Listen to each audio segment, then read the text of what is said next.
So now we let go of matter sports and focus on our conversation tonight, where we're looking at the role of nurses in mental health awareness. And joining me on set is none other than Faith Henton, who is the founder and chief executive officer of Pamoja Mental Health and Safeguarding Network. Thank you, ma'am, for your time.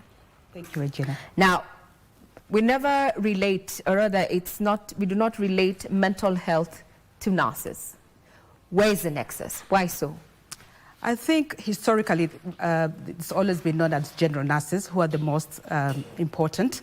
However, behind that, or what is coming up more important now, is mental health nurses who are specifically there for helping patients during crisis, mental health crisis.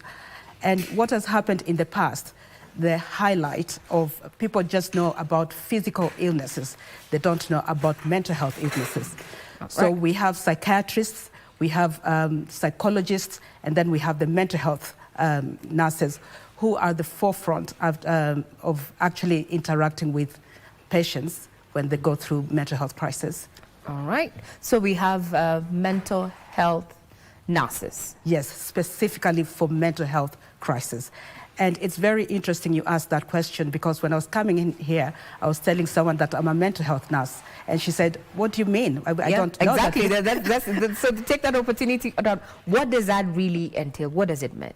So mental health nurses work together with psychiatry doctors. And the psychiatry doctors are the ones who, if a patient comes into a psychiatry hospital, they're the ones who diagnoses the cases.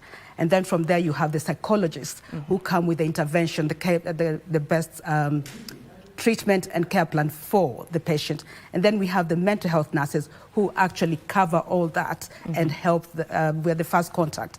We're the ones who actually notice what is going on with the mental health patients when they're deteriorating and when they're in crisis. So the mental health nurses, actually, we are the backbone of mental health services. All right. Now, in the Kenyan scope, in the Kenyan situation here, do you think, in your opinion, do nurses receive, enough training on mental health care?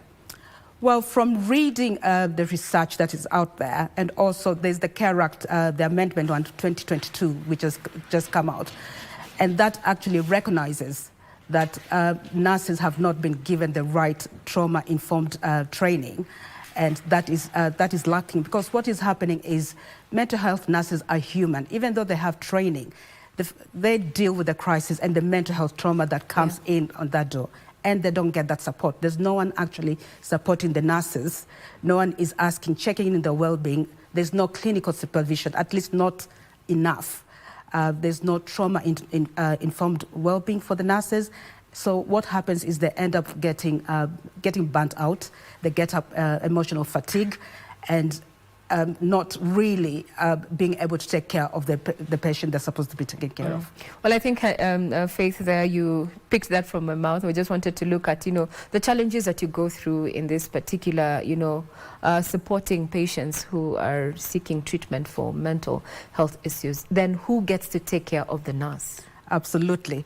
So don't forget that when a patient is coming into an inpatient, for example, or is coming into the services where their mental health has really deteriorated, it's a fully charged area. There's the family who is actually very worried. And the nurses are the ones who are carrying that burden. And we forget, at the end of the day, as I said earlier, the nurses are a human being, and they need to have proper informed training. They need to have peer support to be able to carry this along. All right. Yeah. Now, we are talking to Faith Henton, who is the CEO and founder of Pamoja Mental Health and Safeguarding Network, in regard to the role that nurses play when it comes to mental health. Let's take a quick breather, but when we come back, we're going to be now unpacking the role that nurses can play to, counter stigma within the community where mental health is concerned. Do not go away.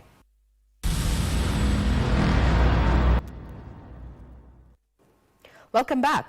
This is Sunday Express, and tonight you're looking at the role that nurses play when it comes to mental health. And on set is none other than Faith Henton, who is the CEO of Pamoja Mental Health and Safeguarding Network. So before we took a quick break, we were just looking at the challenges that nurses face when they're rendering their services, in this particular field. The question of stigma and how it's affecting, delivery when it comes to care, when mental health is concerned, is something that has grappled the medical field for a while. Now we have nurses. What role can they play, to counter the stigma within communities? How can they do that? Nurses play a vital role, and they need, first of all, to get the right training themselves. So as trauma-informed, to be able to understand the culture, different cultures that is there within different counties, and the different tribal, we have different tribes. So every tribe, every county, they approach mental health differently. So having that awareness is really important. And the stigma that it's been there since time immemorial, and you wonder why is that? Is the way, I believe the way the African culture is, we are tough. We should take it. We don't have time to fall ill, to feel mentally unwell. But in reality, that's not true. Life happens, and the anxiety that comes with life can trigger that mental imbalance.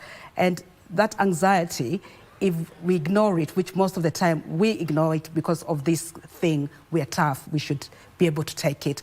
No one, you should not, especially even men, you should not cry or say that you're weak, which is a huge thing. But with information and knowledge, you realize actually suffering is human and you need to seek help. There's nothing wrong. In fact, there's strength in seeking help, because suffering in silence, it ends up actually spiraling out of control, and you find that by the time you seek help, it's in crisis, and then that's when you need mental health intervention. And we are trying to prevent that from happening. All right. Yes. But then the question is, as you've said, tradition and culture as well as society norms is holding back, or rather eating into the achievements made when it comes to matters mental health. Have you had a case where you were trying to help a patient and they relapsed, maybe alcohol related kind of mental health issues, and how did you deal with that? Relapse is not uncommon. Yeah. It's very common, and I think people need to know that. Recovering from mental health takes time. There's an expectation that it's a quick fix. Yeah. By the time someone has gone through a mental health crisis, it has actually taken a long time, but people have not actually observed and have not been aware or seen the signs. And this is where it's very important to be educated and for us to be checking on each other so that we see the signs. If I see someone is starting to act a bit different, is it different because what's going on here? You have to be curious. We have to be curious what's going on, because people act in very different ways, and by the time they start to self-medicate with alcohol, medication, it looks like things, and then there's also suicidal ideation. Yes. And that has become, in fact, the study from World Health Organization saying that Kenya is actually ranked as one of the highest countries in Africa with mental health illnesses. I think that's quite troubling, isn't it? What is going on? So it means that we have to get a lot of, in fact, in counties, we have to have mental health in those primary cares so that when they come into primary services, we're able to notice these signs that something is going wrong so that we are preventing before it becomes a crisis, and also educating, informing people. We need to be able to be talking about mental well-being as the way we talk about physical health. When someone breaks their hand, we talk about that easily, but when there's mental health crisis, we have a problem. We're silent about it. Yes. You've mentioned the counties, but now I'd also want now to shift focus to the day to 8 to 5 kind of person who is leaving very early, coming back very late, working in an environment that maybe the salary is not enough, it doesn't come on time, career progression is not going as it should. No, just looking at that typical, let's say, employee. Yeah. How do we build capacity from this set for them who are feeling that they're not where they wanted to be, but that is where they are? How do we help them, especially within the work setup? Yeah. Well, first of all, there's the 2020 Amendment Mental Health Act, which actually is a legal obligation. Organizations and companies, they're required to promote the well-being of their employees. They're required to create safe places. They're required to have to create to share, I mean, an employee should be able to feel safe to share confidential information about their well-being without them feeling stigmatized that their job is going to be on the line. Yeah. Because those are the things that actually create anxiety. But it's actually the duty of the employees to create these safe places for people, their employers, to talk. And in the absence of that, what would you tell a person who finds themselves in a toxic work environment and they have to survive, they have to be there? And what are the personal, build capacity on that person? Yes, well, we hope, again, with for the long term, the legal obligation has never been there. And I think people need to understand that it is okay to go and talk to somebody.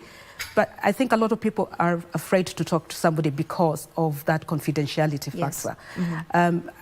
Be free to talk to someone, let someone know that something is going wrong, someone that you trust. And also, one of the things that actually works, and people don't realize that you work, is actually stepping away from your norm for even 5-10 minutes. Take a breath. I know Africans with our strong mentality say, what do you mean I go and breathe outside? No, actually it works, Yeah, or take a nap, or just to step out. So as we come to a close, let's look at what does the future look like, and what should be the priority to enhance nurses, impact on mental health in the Kenyan context. I'm actually very excited about the future for mental health in Kenya, because clearly with the new Mental Health Act, the amended one, 2022, it shows that people are aware and they want to take action. What needs to happen now is to take that legal framework and bring it into practice. Nurses have to get enough training, trauma-informed. There's social media, which is affecting a lot of students as well, substance misuse. So a lot of training is what needs to go in. And people need to understand what safeguarding is, because safeguarding and mental health actually link together to prevent mental health crisis. I would want to hear your comment in regard to the universal health coverage, because mental health is actually not covered in that particular aspect. What do you think about that? It should, because again, people just need to start thinking about mental health. If we don't safeguard people with their mental health, we're not going to have a working capacity, because it's impacting the way people are working, it's impacting family homes, which means that even children are affected.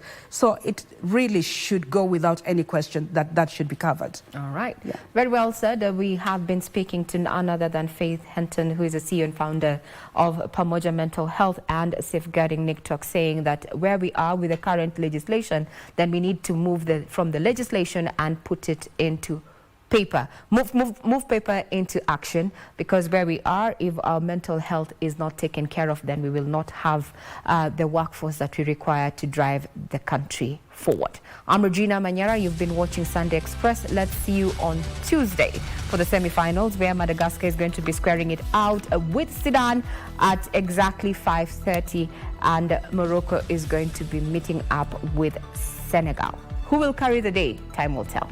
Have a pleasant week ahead.